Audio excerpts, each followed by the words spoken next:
Good morning, all of you. Classes. Today we will start chapter 5, Understanding Elementary Shapes of Exercise 5.4, page number 97. Please open your book and see page number 97. Start. Question number first. We start to read it. Please see your book. Question number first. What is the measure of A right angle, and second a straight angle? तो first का है measure of a right angle. Yes, student, what is the measure of a right angle? Correct, 90 degree. An angle whose measure is 90 degree is called a right angle. I have explained all the definition of the angles. You know this very well. Similarly, second में आपसे पूछा है a straight angle. Then measure of a straight angle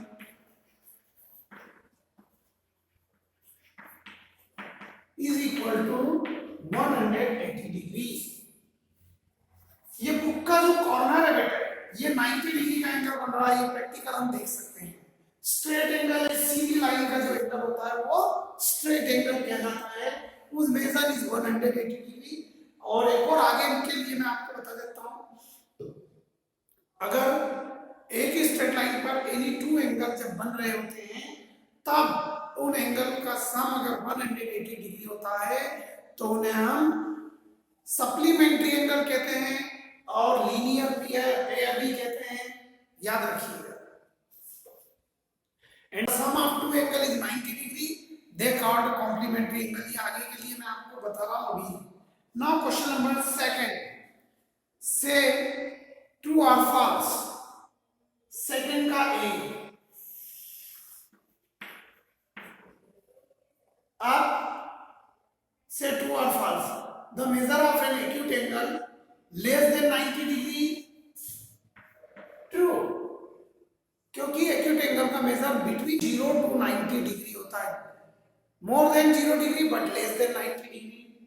second, the measure of an obtuse angle less than 90 degree. Then B false, क्योंकि obtuse angle का major जो होता है वो 90 से ज्यादा और 180 से कम. More than 90 degree but less than 180 degree, इसलिए फॉल्स है.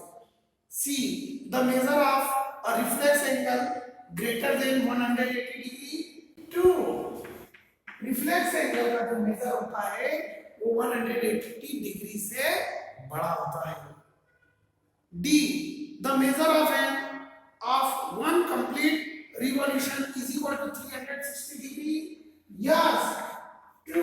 रिवॉल्यूशन मतलब एक कंप्लीट सर्कल, चक्र, वो होता है 360 डिग्री का. सर्कल के सेंटर पर कंप्लीट एंगल 360 डिग्री होता है. 4 राइट एंगल और 2 straight angle. E, if measure of angle A is equal to 53 degree and measure of angle B is equal to 35 degree, then measure of angle A is greater than measure of angle B. अब आपको A और B का दिया है तो आपको ये बताया कि एंगल A जो है ग्रेटर एंगल B से, या एंगल A जो है B से ग्रेटर है, क्योंकि एंगल A 53 है और angle B 35. True, that is E is also true. तो सेकंड क्वेश्चन में आपको ट्रू फॉल्स बताना था, लेकिन सभी डेफिनेशन हमें लर्न होना चाहिए, तब हम ये सब फर्स्ट सेकंड के आंसर दे पाएंगे. और डेफिनेशन आपको याद करना है बेटे. एंगल की डेफिनेशन आप क्लास 4th से पढ़ते आ रहे हैं. 4th में पढ़ा, 5th में आप 6th में भी पढ़ रहे हैं, और ये हमें याद हो जाना चाहिए, क्योंकि हम जब तक पढ़ेंगे हमें इन डेफिनेशन की रिक्वायरमेंट रहेगी.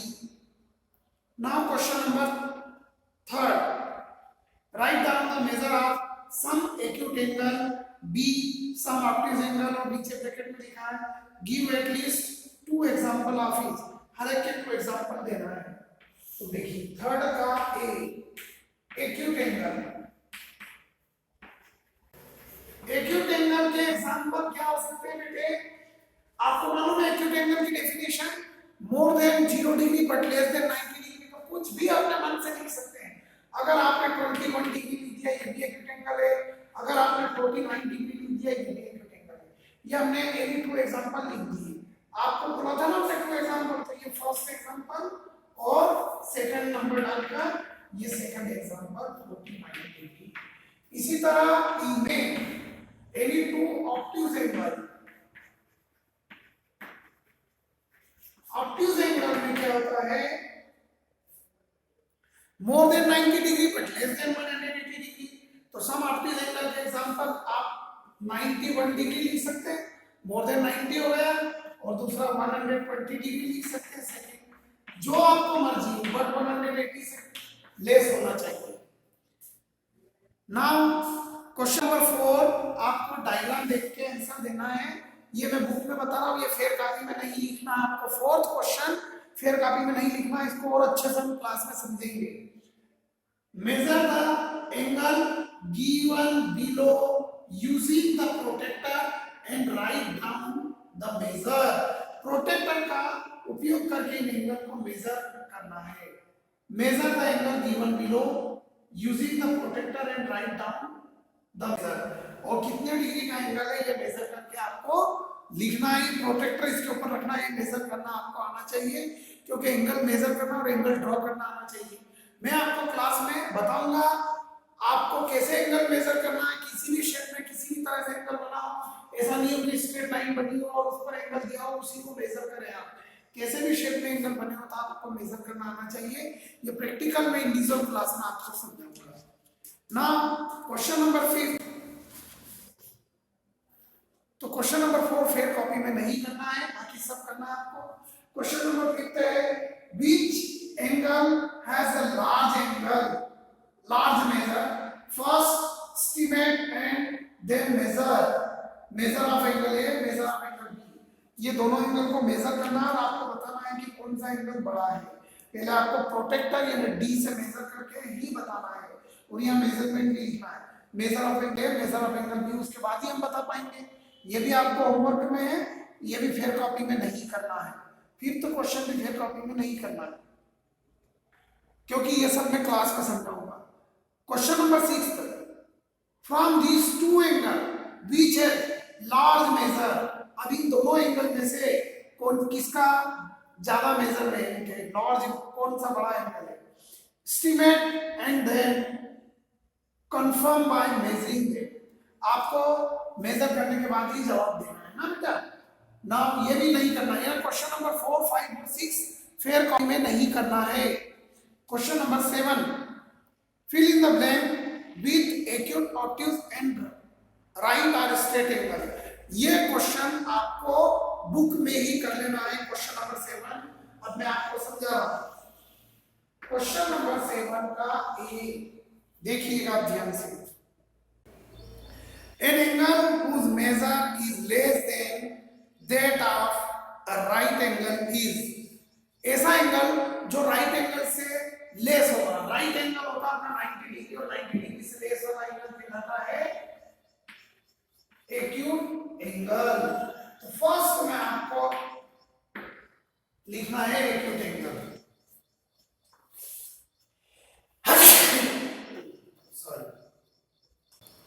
बी, 7th का बी बुक में देखिए। An angle whose measure is greater than that of a right angle is।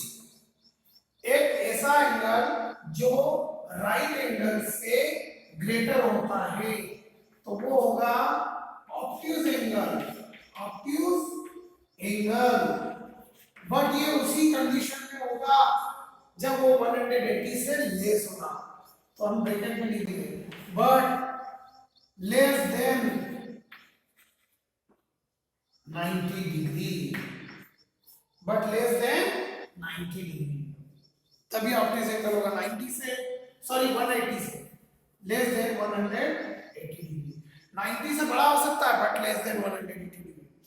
Question number C, an angle whose measure is the sum of the measure of two right angle is, जब to right angle का सम 90 plus 90 कितना हो गया 180 degree, तो 180 degree कौन सा angle कहलाता है, स्ट्रेट एंगल। तो सी में आंसर आएगा स्ट्रेट एंगल, स्ट्रेट एंगल।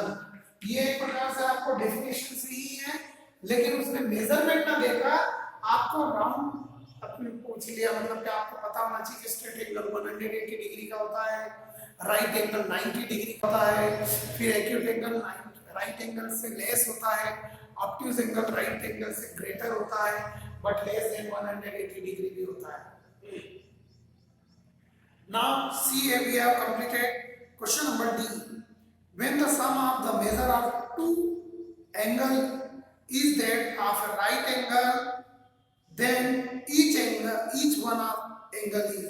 अब अगर टू एंगल ऐसे हैं जिनका सही राइट एंगल हो 90 डिग्री हो, तो वो हर एंगल कौन सा होगा, ऑफ कोर्स हर एंगल 90 से कम होगा, तभी तो दोनों का सम 90 होगा, और जो एंगल 90 से कम होता है वो क्या कहलाते हैं, एक्यूट एंगल। इसलिए सेवंथ के डी में आपका आंसर आएगा each angle will be acute angle.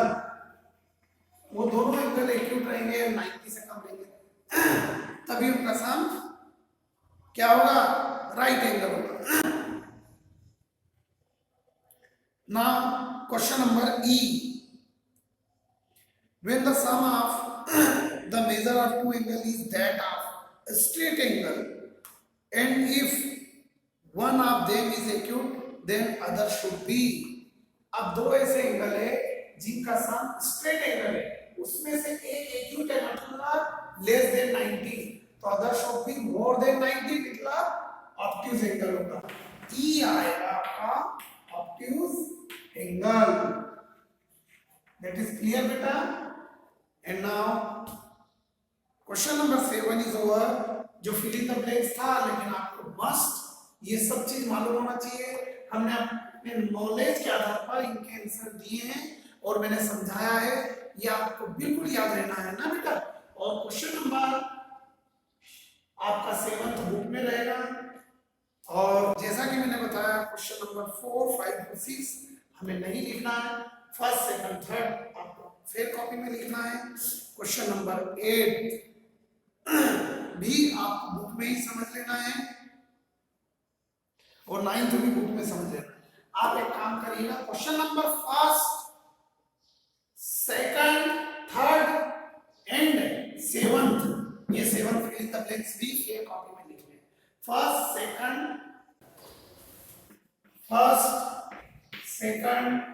Third and 7th, ये चारों क्वेश्चन फिर कॉपी में लिख लेंगे, बाकी क्वेश्चन नहीं फिर कॉपी में लिखना है, बाकी नहीं लिखना है। Now question number 8, find the measure of the angle shown in each figure। आपको जो फिगर में बताए गए हैं उन एंगल को मेजर करना है। First estimate with your eyes and then find the actual measure with the protractor. पहले तो आप देख के ही अंदाजा लगा लीजिएगा कि ये कौन सा एंगल है, और फिर एक्चुअल आप पता लगाएं। देखिए आपको ये यहाँ पर 4 सेमी सर्कल दिए हैं, हाफ सर्कल बना हुआ है, और हाफ सर्कल का मेजरमेंट होता है 180 डिग्री, क्योंकि स्ट्रेट लाइन होती है ये स्ट्रेट लाइन, और जब आप एक सर्कल बनाएंगे ऐसा, तो ये सेमी सर्कल कहलाता है। Then the measurement of a semicircle is also 180 degree. तो यहाँ पर 90 डिग्री होता है, ये एग्जैक्टली 2 पार्ट में डिवाइड हो जाता है, जैसा प्रोटेक्टर होता है। तो जब इसके इधर इधर रहेगा तो सब ये कौन से एंगल रहेंगे, एक्यूट एंगल। तो आपको फर्स्ट भी एक्यूट एंगल है, सेकंड 90 से इधर गया तो ऑब्ट्यूज एंगल, थर्ड फिर एक्यूट एंगल, और फोर्थ फिर ऑब्ट्यूज एंगल। अब आप प्रोटेक्टर से मेजर करके लिख देंगे, इतनी समझ आप में आ जाना चाहिए। This is acute angle, this is obtuse angle, this is acute angle, this is obtuse angle. और प्रोटेक्टर रखने का तरीका, एक फार्मूला है अपने पास, लीरो लेफ्ट इनर राइट आउटर। क्या होता है कि जब एक लाइन ड्रॉ की गई मैंने फार्मूला बताया LIRO, लीरो, L for left, I for inner.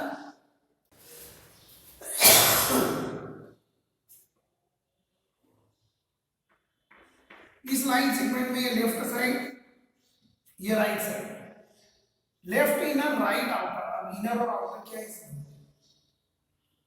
जब आप प्रोटेक्टर देखते हैं बेटे, तो प्रोटेक्टर में दो स्केल बनी हुई है, समझ में आया?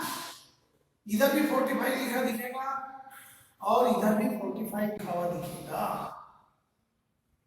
इधर 45 आपको ऊपर दिखेगा तो इधर 45 आपको नीचे दिखेगा, समझ में आया? तो left inner and right outer. जब आप लेफ्ट साइड में प्रोटेक्टर रखेंगे तो इनर मतलब अंदर की चीजों को आपको मेजर करना है, और राइट साइड पर प्रोटेक्टर रखेंगे तो आपका आउटर बाहर का जीरो देखना है।